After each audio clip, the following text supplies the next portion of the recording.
thing that I want to talk about really is about the conference. And the bill was introduced today, and we really have a huge opportunity before us to make the bill a buzz on Capitol Hill. And there is no more powerful thing for us to do to make that happen than to be on Capitol Hill en masse. Like, we want to, there are conferences. I've lived in Washington, D.C. a lot of years, and there are conferences every week in Washington, D.C. And you have to be well prepared and big and have appointments to actually make a buzz. And so we have seating for 1,000 with the possibility of expanding to 1,200. And we have just about 300 people registered right now. And so in addition to going to Capitol Hill, this is a time for our community to gather. And what's interesting about what's happening right now is that, the Student Peace Alliance is growing almost without recruitment. It's like no one's going out and finding people. People are finding us, the way that I believe Roy said tonight, finding us on the Internet. Because something is rumbling in the human heart that will not be silent anymore. And it's a beautiful time for us to take our hope and our clarity to Capitol Hill.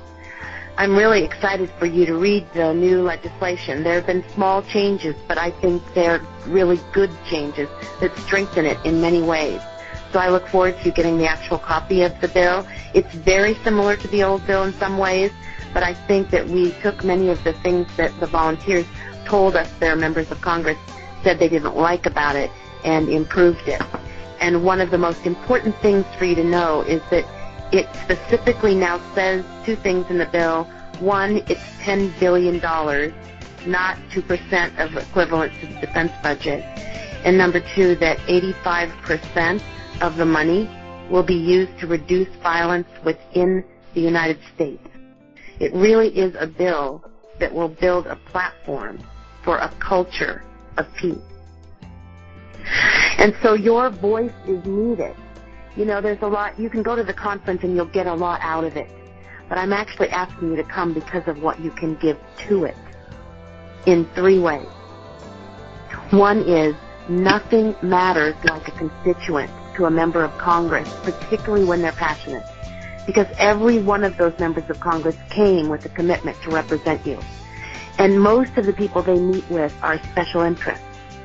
And when people show up at their own expense, with their own time, for the common good, they get very moved and inspired. And I've told this story a lot, and I'll keep telling it. But I think once I was doing a lobbying campaign on low-income housing, and we had a brand new member of our team came to the conference, and we told everybody, practice what you'll say in 2 minutes, your own talk. And we'll be practicing them at the conference before you go lobby.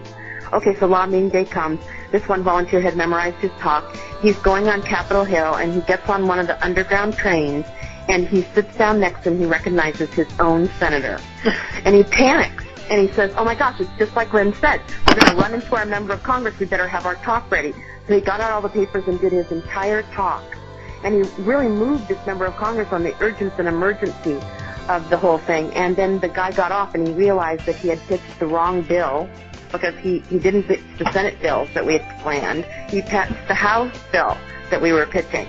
And so he'd done it all wrong, gave the guy the wrong materials, did the wrong laser talk. He felt terrible. And he went back to his hotel depressed.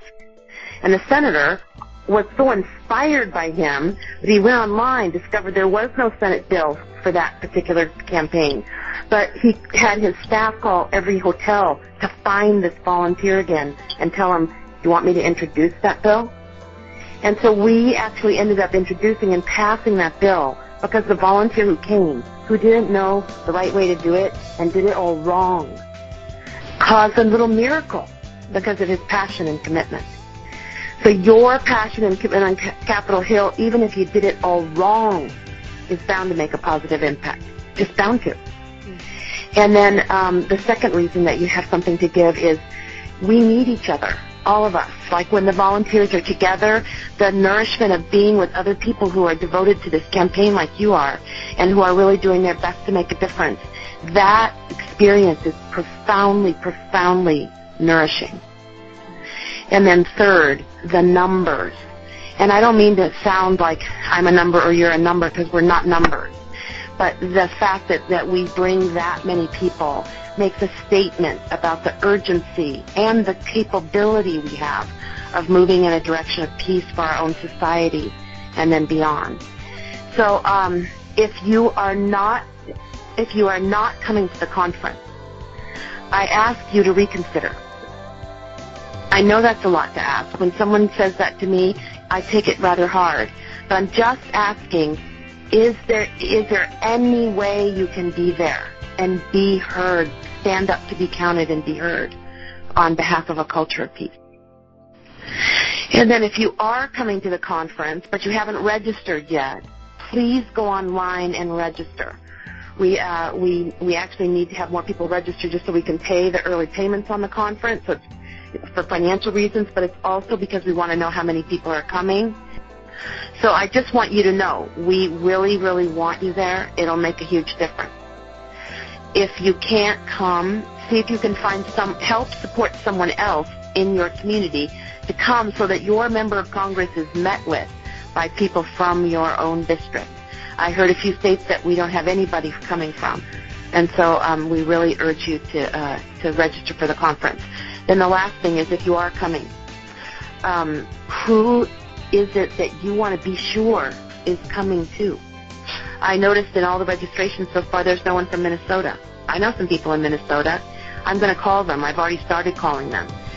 So I'm really inviting you to fill this conference with me. You know, on the one hand, it might happen all on its own, and of course everything, I think, happens because it's supposed to. But at the same time, it's going to take all of us reaching out. And I know I get thousands of emails, and I get lots of invitations to lots of things. What gets me to go is the relationships with somebody that I have who really want me there. So it's going to take that from you to actually invite people and register them.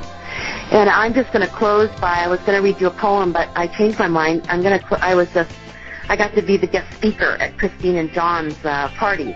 And it was just amazing. It was so amazing, the love and energy of all of their guests coming.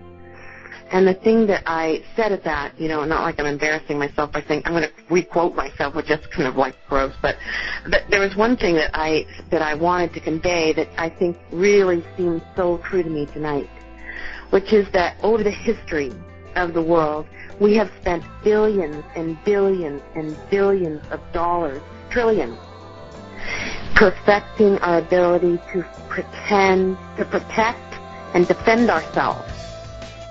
Billions. And I just think it's time, like what would be possible if we invested in our compassionate streak. Like, we know we have a violent streak, and when we're scared as a species, we can be violent. And what we want is to begin investing in our compassionate nature and what would be possible for our children and our great-great-grandchildren.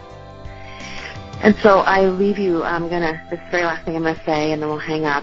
But I've said this before, but it resonates for me. You may have heard that there are 13 grandmothers from 13 different indigenous tribes on every continent that are now walking the earth together and doing talks. And one of the things the indigenous grandmothers say, the first thing they say is, well, first I want to just say, you know, their saying is this: prayer and action. And the first thing they said is, well, so now let's say peace. It's an inside job. And why I really believe that we are the ones is because we're committed to making this an inside-out job. So this one line of the Hafiz poem I was going to read you says this, and love says, whispers, I'll take care of you, to everything near. So I send all of my love and passion to all of you and hope to see every single one of you and all your best friends in Washington, D.C.